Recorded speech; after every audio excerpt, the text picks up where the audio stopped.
The last that we have left is the Indian Land Registry Tools and Systems. And this is just kind of a brief overview of what's available and perhaps get you to start thinking of having an in-house system yourself. It's not as difficult as it sounds, but it's an easier way to track things if you have a lot of activity. It also is good to get your feet wet, because if you do end up, if this community ends up voting for sectoral self-government under FNLM, is you will have to operate your own registry anyway. So it's kind of a win-win. So the background on the registry, actually section 21 and 55 requires that transactions are registered by the federal government of all activity that's on reserve lands. And what these sections say is that you have your lands in this depository system, and you also have all leased lands or lands that are being used for other purposes also registered. So it just comes under two different sections. 55.1 is the section where it specifically talks to lands that have activity on it. Just to go back, here's some terminology that perhaps you may want to use or add to your definition. So people are really clear. This is a little bit of a review. I've kind of made it so we're picking up again and flowing into this section. A transaction affecting reserve land is just an act which creates, change, transfers, or terminates an interest in land. So in other words, the land is being used, usually by leases, permits, licenses of some kind. Internal means anything involving the First Nation and its members, and external is just that, the First Nation or its members and any third parties, outside parties, stakeholders, anything like that. The reason why it's significant is because it's registered differently. There's different authorities under the Indian Act. Now, when you have your land code in place, or if you go that route, is you may also continue to divide it, because you may be offering different perks to members, such as we were talking about if you have a development bylaw. Of course, this is after your planning is in place. So everybody knows how the reserve is zoned, what's permitted in what areas, and all the approval procedures have been satisfied. Is you may have different perks for your members. For example, in development cost charges, you may only charge actual costs, or actual costs plus 10% to cover admin. Whereas a third party, it would be whatever the market handles for development. And the greatest comparison you have is City Hall, and you can get all that information free. They have fee schedules, etc., and you would probably mirror something like that, or in some cases charge just a little less to promote or market business coming to the reserve. An interest in reserve is just a legal right to occupy. You're given the lease or whatever documentation it is, which grants the legal right to occupy or use the reserve land. Transactions affecting reserve land will require the approval of, if it's First Nation land, definitely the First Nation itself, so the chief and council, unless there's other mechanisms that you can set up under a land code, but specifically, and it will be the band itself. Individual band members, if it's their land and that they have a right to lease out or have permits on, they would have to approve it. The membership as a whole may, it depends what regime you have, how you're going to do business. If you stay under the Indian Act, the minister will have to. And the minister also means a person here at the reserve if you acquire delegated authority. And the governor and council and that's if it's any Section 35, like for trading lands, exchanging lands or resources. Resources are included in that. Okay, what is an instrument? These are all just legal terms that have been used to describe, in this case, it's a formal document. A lease is an instrument. A permit is an instrument. An instrument that grants or claims a right, interest, or charge in, or transfer, encumbers, or affects the reserve. Lot of words. What that means is if you have a right, which is a lease, grants a right. So say, if an instrument that provides this right, so in this case, just say it's a lease. The lease gives exclusive use right. You can transfer it or assign it, which just means if I have a lease on your land, and you want my lease, I can sell it to you. Okay? So, and by us having that lease on the property, we've encumbered that land. It means there's something on there. The band just can't go off and do what they want. It ties up the land. So that's encumbers. And it definitely affects the reserve. All right? The second part, if it's designated or surrendered lands, so in other words, if you designated lands for commercial leasing, or they still say surrender, even though it means designation, because the Indian Act still refers to surrender, and all the old documents are still hanging around that has surrender. So they're including those. Submitted to the Register of Indian Lands. In other words, you register them in the Indian Land Registry, and that person's name, the registrar, her name is Claudette Trudeau. That's all that means. But it's just the legal way. I've recited it right out of the manual, how they write it, to get part of it, to get used to this kind of writing and terminology. Suggestion for definitions would be instrument. Also, I would put in there encumbers. A lot of people don't use that term, encumber. Protections of parties to an agreement. The parties are the people that are named in the agreement. Party, if it's Gloria's land and I'm going to lease your land, we are the parties to the agreement because our names will be on the agreement. The agreement should be in writing. So if it's a land transfer, lease, permit, license, anything like that, it should be in writing. You should record the transaction in a permanent way so others can be aware of it. In other words, your in-house land registry and the Indian Land Registry. Now here you don't practice that a lot because you have already made your statement that you do business in your way.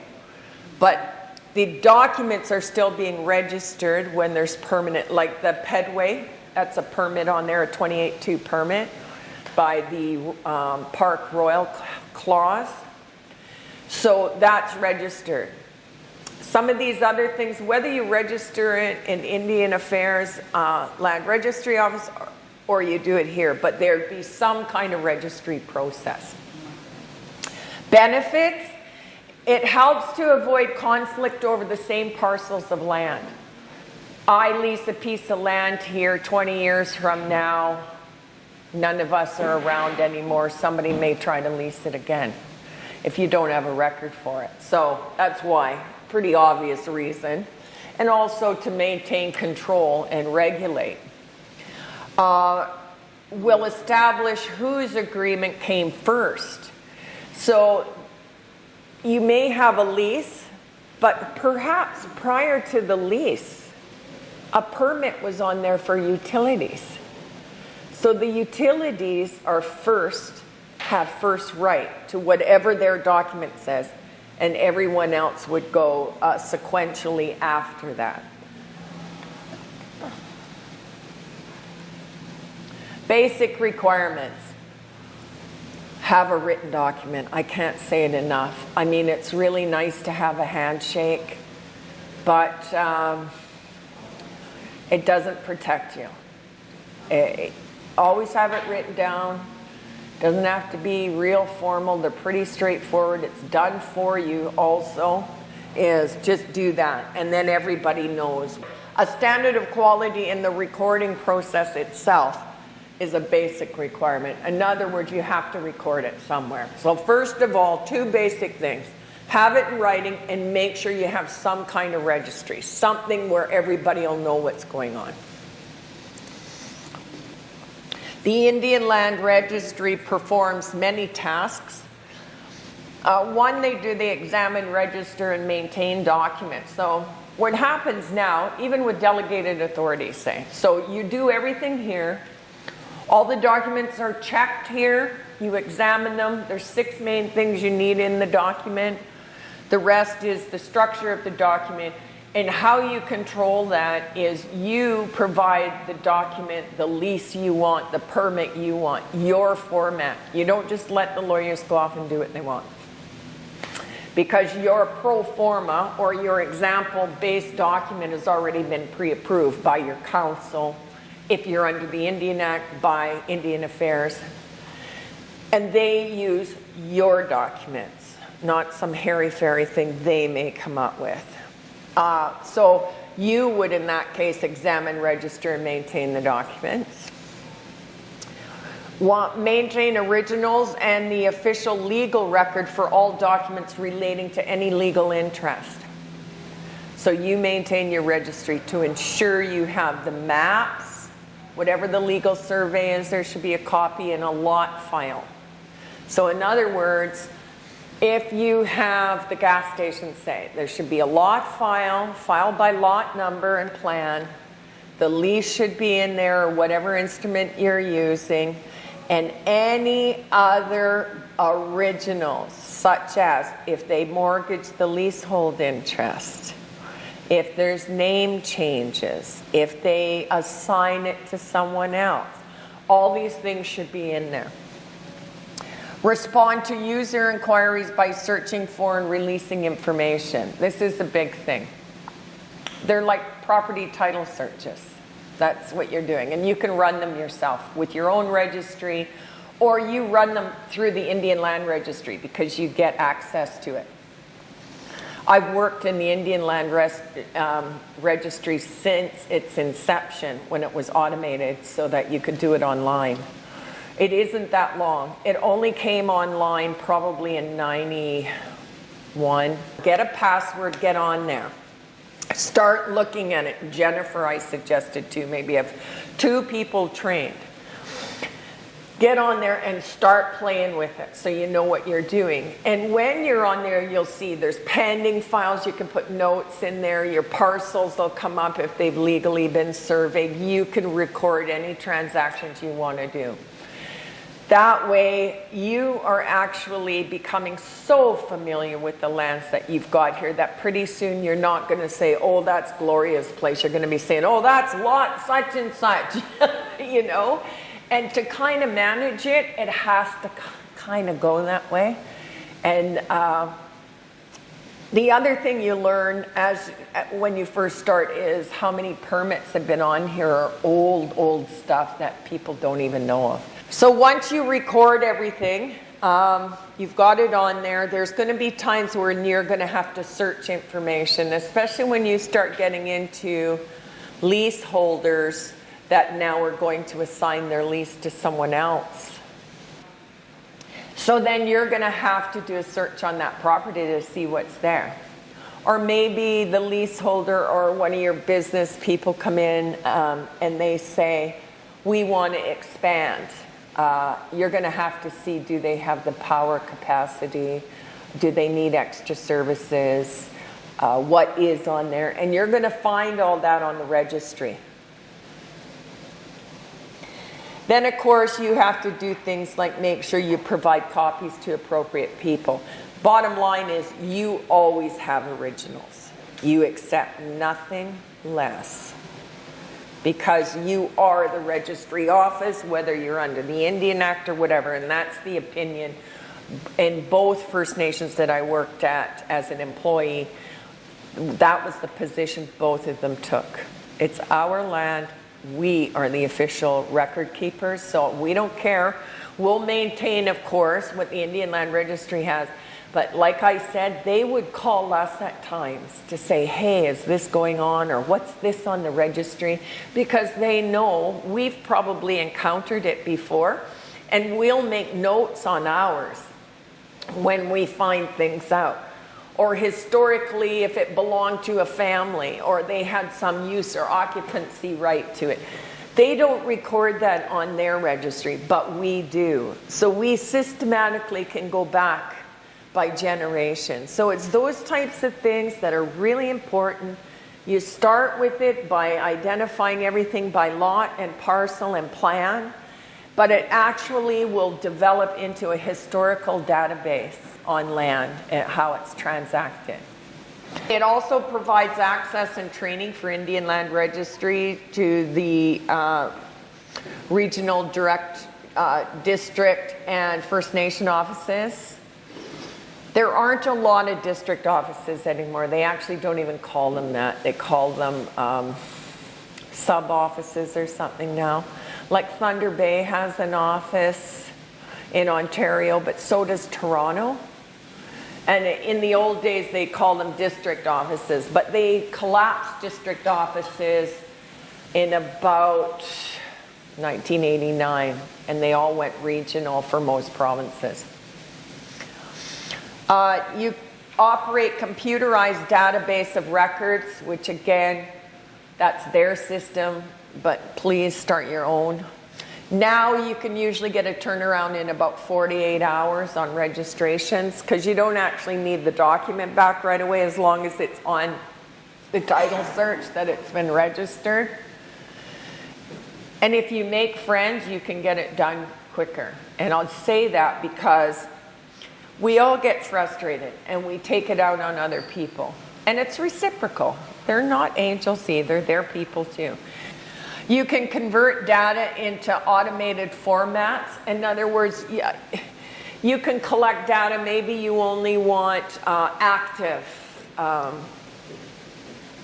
instruments on a piece of property. It'll just show you that. Maybe you just want to see what permits are on there. Or maybe you want to see what the plan numbers have changed to.